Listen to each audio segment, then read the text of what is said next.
Puji Tuhan, kita patut bersyukur kepada Tuhan. Tidak terasa kita sudah melewati hari-hari di mana Tuhan mengizinkan kita berjalan di dalam anugerah dan pertolongan Tuhan. Minggu depan kita sudah masuk pada bulan September. Sudah biar kita sudah hampir mengakhiri tahun ini. Ada kata yang bisa kita ucapkan kepada Tuhan selain terima kasih Tuhan Yesus buat semua yang Tuhan kerjakan, lakukan. Kita kuat sampai saat ini sekali lagi hanya karena Tuhan menyertai. Kalau dengan kekuatan kita sendiri kita tidak mampu berjalan, karena ada begitu banyak tantangan, ada begitu banyak masalah-masalah yang harus kita hadapi. Tetapi kalau kita ada sampai saat ini, itu bukti penyertaan Tuhan sangat sempurna. Amin. Haleluya, puji Tuhan. Pagi hari ini kita masih berbicara tentang iman. Dan saya akan membawa Bapak Ibu untuk melihat tentang iman yang hidup. Segala sesuatu yang kita peroleh itu tergantung juga daripada iman kita. Maksudnya begini, ketika kita mengimani sesuatu untuk Tuhan lakukan dalam kehidupan kita, ketika kita percaya sungguh-sungguh, maka hal itu akan terjadi dalam kehidupan kita. Amin. Iya. Iman adalah percaya bukan karena melihat atau karena sudah merasakan sesuatu. Kadang-kala ketika kita merasakan sesuatu Tuhan akan lakukan atau sudah Tuhan lakukan dalam hidup kita, kita berpikir itu iman. Iman berbicara tentang sesuatu yang belum kita lihat, tetapi kita percaya bahwa itu akan jadi dalam kehidupan kita. Oleh sebab itu iman berbicara tentang bukan karena kita sudah lihat atau kita sudah merasakan sesuatu terjadi dalam kehidupan kita, tetapi iman berbicara tentang sesuatu yang belum kita lihat, tetapi kita percaya itu akan jadi dalam kehidupan kita. Iman tidak bisa dibangun kalau kita jauh dari Tuhan. Amin. Iman kita tidak bisa dibangun kalau kita jauh dari Tuhan. Iman kekristenan itu melebihi logika manusia. Atau iman adalah sesuatu yang melebihi pikiran kita, melebihi logika kita. Sesuatu yang belum kita lihat, sesuatu yang belum nyata, tetapi kita percaya bahwa itu akan nyata dalam kehidupan kita di luar dari logika kita manusia. Oleh sebab itu iman bisa kita mengerti dan kita pahami saat kita tinggal di dalam Tuhan. Amin.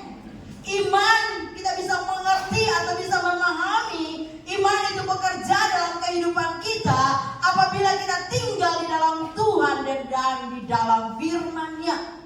Sanggup membuat iman dalam hati kita menjadi hidup dan bertumbuh. Pertanyaannya, bagaimana cara agar kita memiliki iman yang hidup? Yang pertama, di dalam 1 Korintus 2 ayat yang kelima. 1 Korintus 2 ayat yang kelima, supaya iman kamu jangan bergantung pada hikmat manusia, tetapi pada kekuatan Allah. Yang pertama ini berbicara tentang bergantung kepada Tuhan.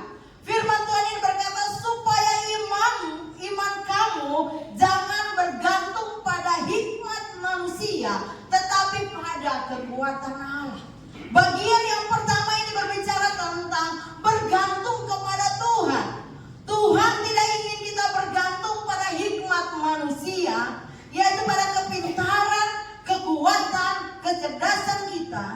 Tuhan rindu agar kita bergantung kepada kekuatan Tuhan.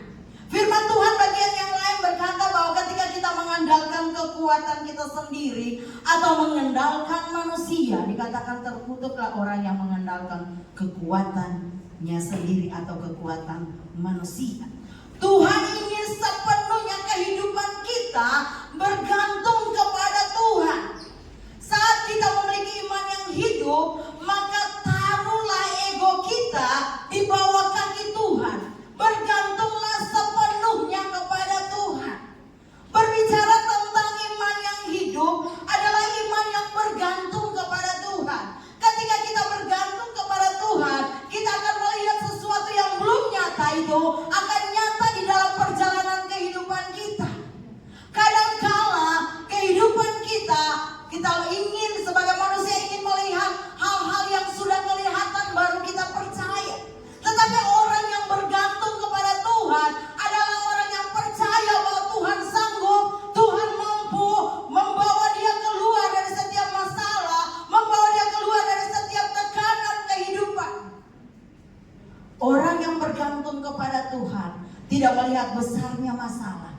melihat besarnya Tuhan di dalam kehidupan. Orang yang bergantung kepada Tuhan adalah orang yang lihat ke depan apa yang akan Tuhan kerjakan dalam kehidupannya. Walaupun mungkin dia belum mengerti apa maksud dan rencana Tuhan, tetapi ketika dia melangkah bergantung sungguh-sungguh kepada Tuhan, mengandalkan Tuhan, maka dia akan melihat perkara-perkara besar Tuhan akan kerjakan dalam kehidupannya. Hal yang berikut, iman yang hidup. Dalam Ibrani pasal yang ke-6 ayat yang ke-19. Ibrani pasal yang ke-6 ayat yang ke-19. Pengharapan itu adalah sau yang kuat dan aman bagi jiwa kita yang telah dilakukan sampai ke belakang tabir. Yang kedua adalah memiliki pengharapan. Firman Tuhan berkata pengharapan itu adalah sau yang kuat, yang aman bagi jiwa kita yang telah dilakukan sampai ke belakang tabir. Saat ini kita memiliki pengharapan. Ketika kita memiliki pengharapan, maka kita akan merasa tenang dalam menghadapi keadaan apapun. Saya percaya itu. Ketika kita memiliki pengharapan kepada Tuhan, hidup kita akan merasa tenang. Mungkin kita melihat ke depan ada banyak hal yang akan terjadi, ada banyak keadaan-keadaan akan memaksa kita untuk mungkin meninggalkan Tuhan. Tetapi ketika kita memiliki sebuah pengharapan di dalam Tuhan, maka saya percaya bahwa kita akan merasa tenang dalam menghadapi keadaan apapun di dalam hidup ini. Karena pengharapan itu sau atau jangkar, sehingga saat kita melabuhkan kapal kehidupan kita tidak terombang-ambingkan. Pengharapan itu sau atau jangkar yang kuat. Sebuah kapal ketika dia berhenti di sebuah pelabuhan, bukan saja dia mengikat tali kapal itu di atas dermaga, tapi dia juga membuang jangkar supaya ketika gelombang itu datang dia tetap aman walaupun mungkin dia ada di dermaga atau jembatan. Pengharapan itu adalah sau yang kuat atau jangkar yang kuat. Pengharapan kita kepada Tuhan harus kuat seperti jangkar, tidak akan diombang-ambingkan oleh keadaan atau situasi apapun. Situasi boleh berubah, keadaan di sekitar kita boleh berubah, tetapi pengharapan kita jangan berubah. Kalau pengharapan kita berubah dari Tuhan kepada hal yang lain, maka kehidupan kita akan diombang-ambingkan oleh situasi yang terjadi. Oleh sebab itu, labuhkan pengharapan kita hanya kepada Tuhan. Saya percaya bahwa engkau akan kuat menghadapi situasi yang buruk sekalipun. Ibrani pasal 10 ayat yang ke-20. Ibrani pasal yang ke-10 ayat yang ke-20. Karena ia telah membuka jalan baru yang baru dan yang hidup bagi kita melalui tabir, yaitu dirinya sendiri. Ingat, kita harus melabuhkan sau atau jangkar kita sampai ke belakang tabir sesuai dengan firman Tuhan ini. Artinya labuhkan pengharapan kita kepada Tuhan Yesus. Tabir adalah pribadi Yesus sendiri. Kita buka di Kamus Bahasa Indonesia, cari arti kata tabir. Di situ bicara tentang pemisah, sebuah pemisah antara ruangan satu dengan ruangan yang lain. Mungkin kau bisa bilang ada tirai, tapi firman Tuhan di sini dengan kata tabir. Artinya bahwa Tuhan Yesus telah memisahkan kehidupan kita dari cara hidup kita yang lama kepada cara hidup kita yang baru bersama dengan Tuhan. Sebab itu berharaplah, bergantunglah kepada Tuhan. Firman Tuhan berkata bahwa karena Tuhan telah membuka jalan baru dan yang hidup bagi kita melalui tabir, yaitu dirinya sendiri. Mengapa kita ragu kepada Tuhan? Mengapa kita tidak menggantungkan pengharapan kita yang sungguh-sungguh kepada Tuhan? Tuhan adalah pribadi yang begitu mengasihi saya dan Bapak Ibu, amin. Dia tidak akan pernah tinggalkan kita. Iman yang hidup sehingga kita bisa dan merasakan pertolongan Tuhan, penyertaan Tuhan, bahkan mujizat Tuhan. Ketika kita bergantung sungguh-sungguh kepada Tuhan, ketika kita mengandalkan Tuhan, itulah yang membuat iman kita semakin hidup, sehingga kita dapat merasakan pertolongan Tuhan, penyertaan Tuhan, bahkan mujizatnya terjadi dalam kehidupan kita. Hal yang berikut, Amsal pasal yang ke-13 ayat yang ke-13. Iman yang hidup bukan saja berbicara tentang bergantung kita kepada Tuhan dan memiliki pengharapan. Tetapi Ibrani 13 ayat yang ke-13, siapa meremehkan firman, ia akan menanggung akibatnya. Tetapi siapa taat kepada perintah akan menerima balasannya. Yang ketiga, yang membuat iman kita akan hidup, harus memiliki ketaatan. Yang ketiga ini bicara tentang ketaatan. Ayat Amsal 13 ayat 13 ayat kalimat pertama, siapa meremehkan firman, ia akan menanggung akibatnya. Ini bicara tentang orang yang tidak taat. Tetapi siapa taat kepada perintah akan menerima balasan. Kita lihat satu ayat lagi dalam Ibrani 11 ayat yang ke-8 bicara tentang iman Abraham. Ya.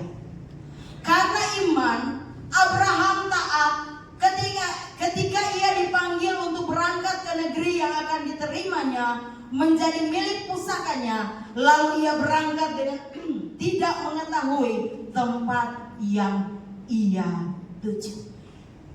Kita lihat atau cerita tentang iman Abraham ini sudah sering kali kita dengar, bahkan mungkin kita baca di dalam firman Tuhan, dalam perenungan kita setiap hari. Kita lihat di sini Ibrani 11 ayat 8 bercerita tentang bagaimana Abraham begitu taat kepada Tuhan ketika Allah memerintahkan dia untuk pergi ke suatu negeri. Ya, Tuhan tidak mengatakan kepada Abraham bahwa aku menuntun engkau akan pergi ke negeri ini. Tidak. Tetapi berjalan saja tanpa Abraham tahu.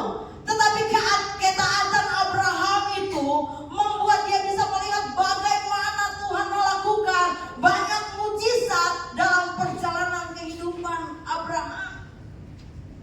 Taat itu berarti kita melakukan apa yang diminta walaupun kita belum mengerti apa maksud dan perintah tersebut. Sekali lagi, bicara tentang ketaatan itu berarti kita melakukan apa yang diminta untuk kita lakukan walaupun kita belum mengerti apa maksud dan perintah tersebut. Itu bicara tentang ketaatan. Berarti bahwa apapun yang Tuhan ingin kita kerjakan, kita lakukan saja. Lakukan saja. Tuhan pasti akan menjamin kehidupanmu. Tuhan tidak akan membawa engkau masuk kepada jurang yang dalam. Tuhan tidak akan membawa engkau kepada sebuah kecelakaan.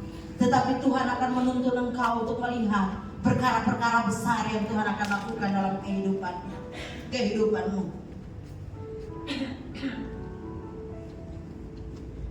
Belajar dari Abraham walaupun belum tahu harus kemana ia pergi, tetapi melangkah. Saat kita taat, kita sudah membangun iman kita yang hidup. Saat kita taat melakukan apa yang Tuhan ingin kita lakukan, kita sedang membangun iman kita yang hidup. Kita sudah mempercayakan Tuhan memimpin kehidupan kita. Taat berarti percaya kepada perkataan Tuhan, tuntunan dan penyertaan Tuhan.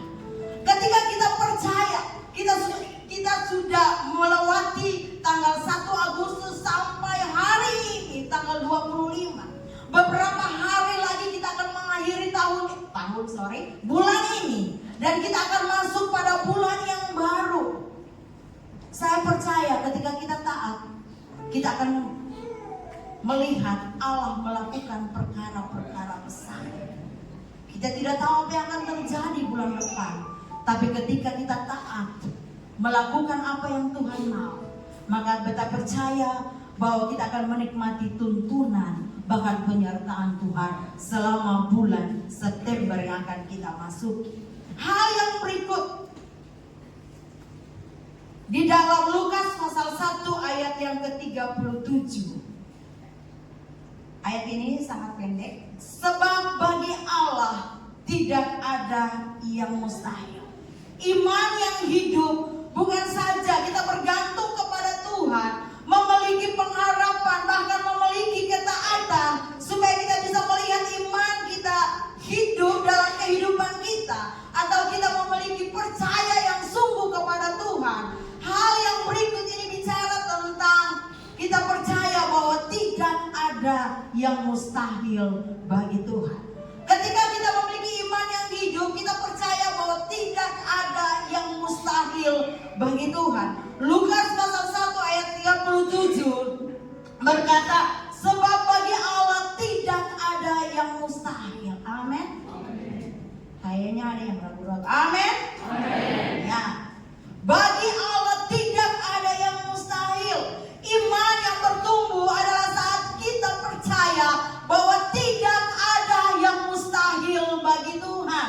Hanya Tuhan yang sanggup membuat perkara yang mustahil menjadi yang mustahil. Iya, hanya Allah yang dapat membuat perkara yang tidak mustahil menjadi mustahil. Artinya sesuatu yang tidak mungkin bagi manusia tapi mungkin bagi Tuhan. Karena firman Tuhan berkata tidak ada yang mustahil bagi Tuhan. Sesuatu yang terjadi di luar logika kita manusia. Iman menjadi hidup karena kita percaya hanya Tuhan yang sanggup membuat perkara-perkara besar dalam kehidupan kita. Iman yang hidup mampu membuat kita percaya hanya Tuhan yang sanggup melakukan perkara-perkara besar dalam kehidupan kita. Oleh sebab itu mari hidupkanlah imanmu. Bukan saja ketika engkau mendengar pemberitaan firman Tuhan, tetapi di dalam setiap perjalananmu. Ketika engkau membaca firman Tuhan, ketika engkau menyembah, hidupkan imanmu supaya engkau bisa melihat Allah punya rencana yang besar dalam kehidupanmu. Tidak ada yang mustahil. Percaya bahwa Allah sanggup melakukan hal-hal yang besar. Tidak ada yang mustahil bagi Tuhan. Iman menjadi hidup karena kita percaya sekali lagi hanya Tuhan yang sanggup membuat perkara-perkara besar. Ketika kita belajar dari 4 hal yang di atas, membantu kita untuk hidup, untuk memiliki iman yang hidup, iman yang besar, bisa memindahkan gunung. Saat kita memiliki iman yang hidup, maka kuasa Tuhan pun senantiasa kita rasakan dalam perjalanan kehidupan kita. Bahkan kita terus menjadi berkat bagi sesama kita. Biarlah kebenaran firman mungkin singkat pagi hari ini bagi Bapak Ibu. Tapi kita melihat di sini bahwa sesungguhnya mari belajar bergantung sungguh-sungguh kepada Tuhan. Kita tidak tahu apa yang sekali lagi terjadi ke depan. Tetapi ketika kita bergantung sungguh-sungguh kepada Tuhan, maka kita akan melihat Tuhan akan melakukan perkara besar